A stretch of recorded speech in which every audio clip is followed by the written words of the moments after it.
আসসালামু আলাইকুম। ধন্যবাদ মেজর ভাইকে। এখন আমাদের মাঝে বক্তব্য নিয়ে আসছেন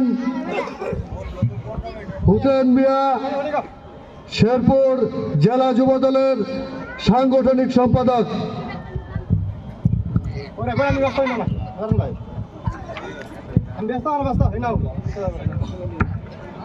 আউযু বিল্লাহি মিনাশ শাইতানির রাজিম, বিসমিল্লাহির রহমানির রহিম।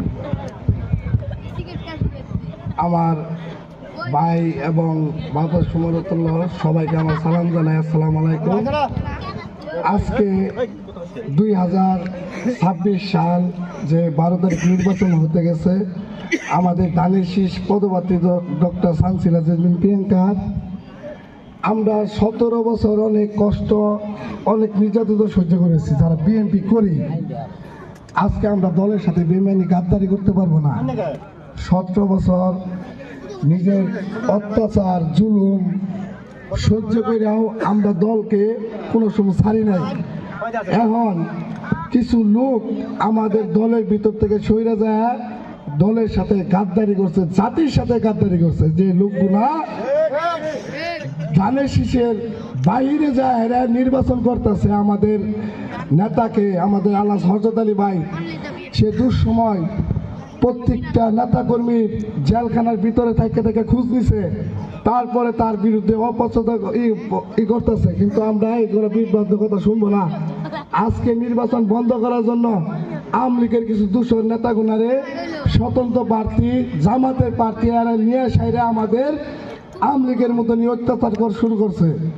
আমরা আওয়ামী লীগের কাছে আরো অনুরোধ, আমাদের প্রিয়াঙ্কার মধ্যে কোনো ভুল ত্রুটি নাই, যদি থাকে আমাদের মাধ্যমে আপনারা তাকে ক্ষমা করে দিয়ে একটা করে ধানের শীষে আপনাদের কাছে আমি ভিক্ষা চাই, ভোট। আমি চরের অঞ্চলের অনেক লোকজনের সাথে চলাফেরা করছি, কোনো সময় আমরা শুনি নাই যে আমরা সানজিলা জেসমিন প্রিয়াঙ্কার কারণে আমরা দুঃখ পাইছি, কষ্ট পাইছি মনের ভিতরে। তা আমরা আপনাদের কাছে অনুরোধ, আমাদের সাবেক মেম্বার এংরাজ ভাই, আমার মিজান ভাই, সবদিয়া বড় ভাই, সকলে আছে, রুমান, সুবেল, এই বাবু, এগোর সাথে আমরা সকলে মিল্লা প্রত্যেকটা আনাচে কোন আছে আপনারা ধানের শীষের পক্ষে ভোট চাবেন, একটা করে ভোট সবার কাছে ভিক্ষা চাবেন, যাতে আমাদের প্রিয়াঙ্কাকে শেরপুর জেলার এমপি বানাইতে পারি। দলের সাথে আমরা গাদ্দারি করতে পারবো না। এক কথায় শেষ, সকলের কাছে আমার অনুরোধ, একটা করে ধানের শীষে ভোট দিবেন আপনারা। আসসালামু আলাইকুম। ধন্যবাদ হোসেনকে। এখন আমাদের মাঝে বক্তব্য নিয়ে আসছেন সুবেল।